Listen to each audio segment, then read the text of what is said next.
Está con nosotros vía Zoom el doctor Silvio Guerra para hablar sobre el nuevo juicio al expresidente Ricardo Martinelli. Abogado, qué gusto que pueda acompañarnos. Bienvenido a Next Noticias. Un nuevo juicio al expresidente. El análisis que puede hacer usted sobre este tema. Bienvenido. Bueno, gracias amigo Adair, amables televidentes. Como siempre, procurando emitir criterios apegados al texto de la Constitución, apegados a los textos legales, no buscándole la quinta pata al gato, como se dice en el argot popular muy coloquial de nosotros los panameños. Y empiezo por señalarte lo siguiente, Adair. Cuando el Tribunal Superior del Sistema Acusatorio conoció del respectivo recurso de anulación y de la sentencia que había absuelto por el Tribunal de Juicio o por parte del Tribunal de Juicio al exmandatario, recuerdo que hubo muchas opiniones, criterios encontrados, pero entre otros distinguidos colegas penalistas, procesalistas del derecho que tiene que ver con los juzgamientos penales, conocido como el derecho procesal penal, me atreví a señalar que la norma panameña que inspira el recurso de anulación de una sentencia había sido mal integrada al sistema acusatorio. Decía el doctor César A. Quintero, quien fue profesor de no pocas generaciones de abogados que hoy día el que no circa los 60, por ahí anda de cerca, y el que no 70, 75 años. Decía el doctor Quintero que el que copia mal. Resulta ser que en la legislación chilena, el Código Procesal Penal de Chile, cuando empieza a discutirse esa propuesta del recurso de anulación, en los debates y en los anales de discusión de ese recurso, se decía de manera literal y enfática que se trataba de un recurso que solamente podía interponer o asistirse de ese recurso, obviamente que el acusado que había sido declarado culpable por parte del Tribunal de Juicio. En Panamá, ¿qué hicimos? Si bien es cierto, yo fui miembro de la comisión codificadora, es decir, la que hizo tanto el Código Penal, los proyectos del Código Penal y Procesal Penal, y me tocó presidir la respectiva subcomisión de Procesal Penal, yo quiero decirle que al final de cuentas esos proyectos en el seno de la Asamblea Legislativa, no pocas de sus normas fueron variadas y aquí empezaron a traer a los denominados consultores internacionales, respetando la academia de esos consultores, respetando sus conocimientos. Sin embargo, se cometió una gran, a mi modo de verlo, una gran patraña. Se dijo que el recurso de anulación podía interponerlo tanto el acusado como la víctima, es decir, los querellantes. Entonces, de esta manera se denaturalizaba. ¿Por qué? Porque la norma constitucional prescribe. Nadie podrá ser juzgado más de una vez por los mismos hechos, por la misma imputación. Entonces, cuando usted encuentra que el exmandatario fue declarado no culpable por parte del Tribunal de Juicio, que se conoce como el juez natural que conoció el juicio, que practicó las pruebas, que escuchó a los testigos, observó a los peritos, analizó las respuestas de los testigos, confrontó peritos, testigos y documentos y llega a la conclusión, en una sentencia que tengo entendido está por encima de las 100 páginas, prácticamente un libro de derecho procesal penal, de que no podía declarar culpable al exmandatario. Entonces, los querellantes, llámense acusadores, para que el pueblo entienda, dice, bueno, vamos a presentar una anulación.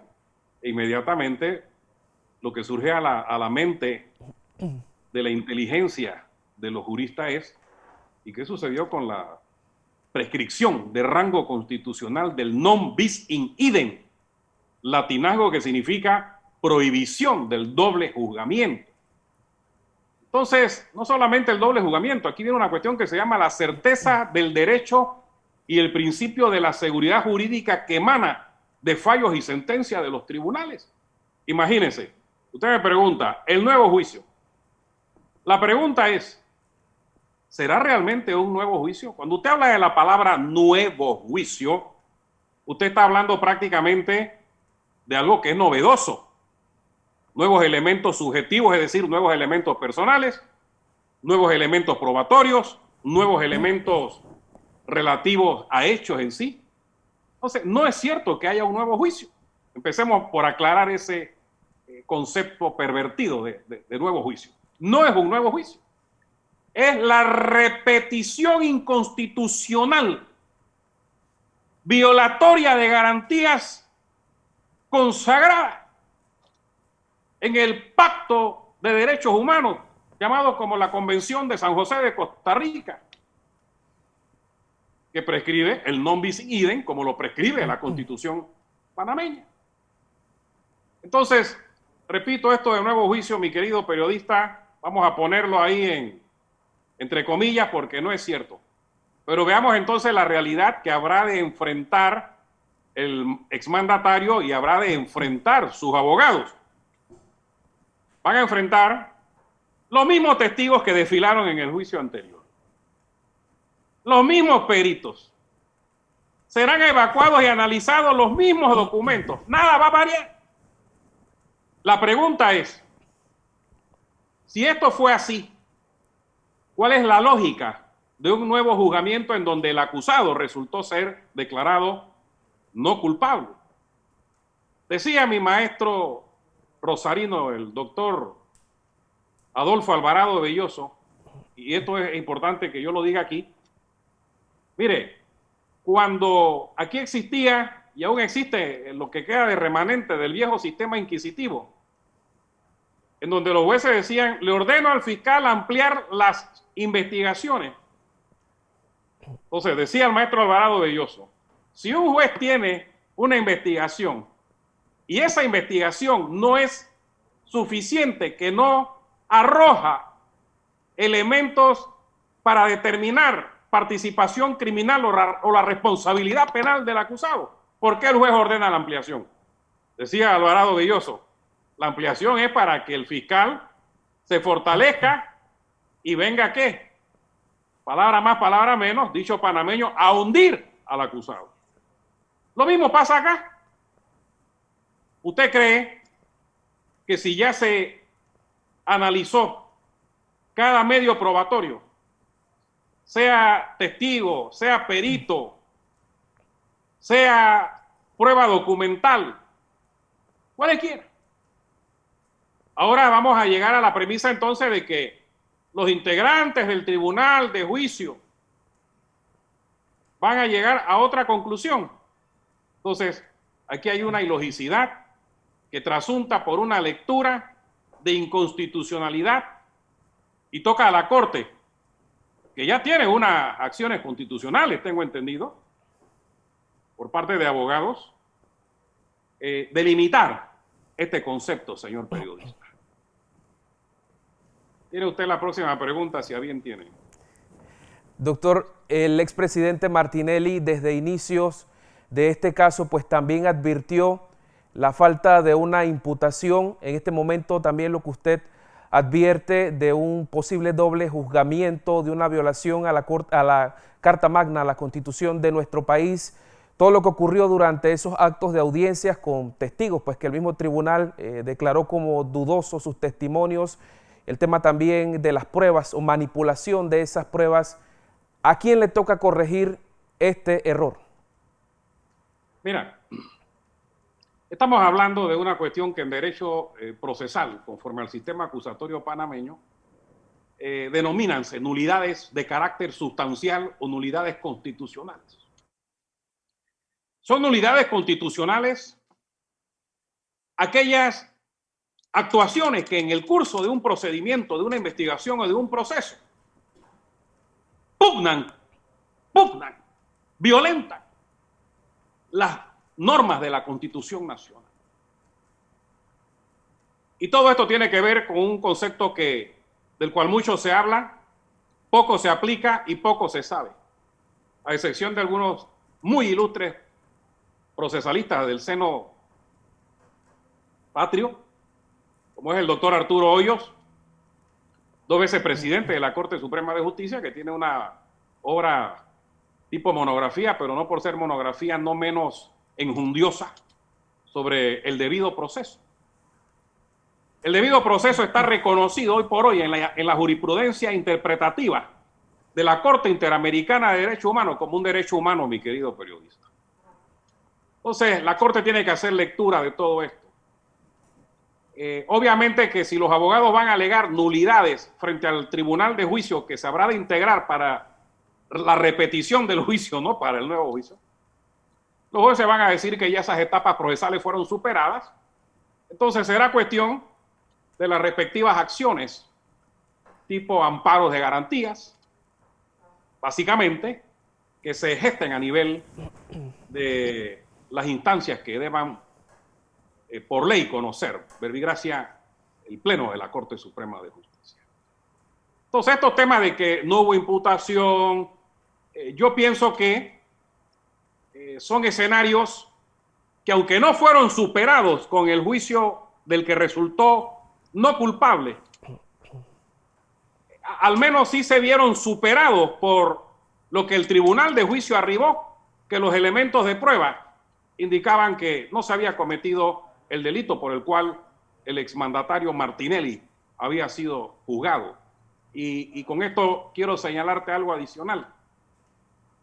Algo adicional en el sentido de que cuando tú estás frente a un tribunal de juicio integrado por 3 jueces, de los cuales uno preside, tú no esperas otra cosa que cada testimonio y cada perito, cada documento que desfila para su análisis de axiología probatoria, es decir, de valoración probatoria, sea efectivamente valorado por quienes integran un tribunal de juicio. Yo me tomé el trabajo de leer la sentencia del tribunal de juicio que lo declara no culpable.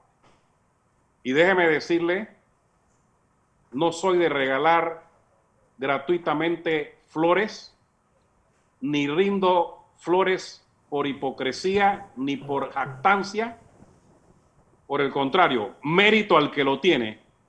Debo decir que esa sentencia fue un homenaje y un culto al derecho constitucional, al derecho penal, al derecho procesal penal. Y viene algo importante, algo muy importante.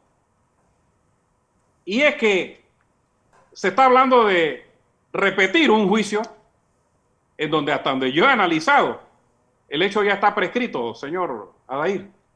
El hecho por el que se le va a sentar repetidamente en el banquillo del acusado, ese hecho está prescrito.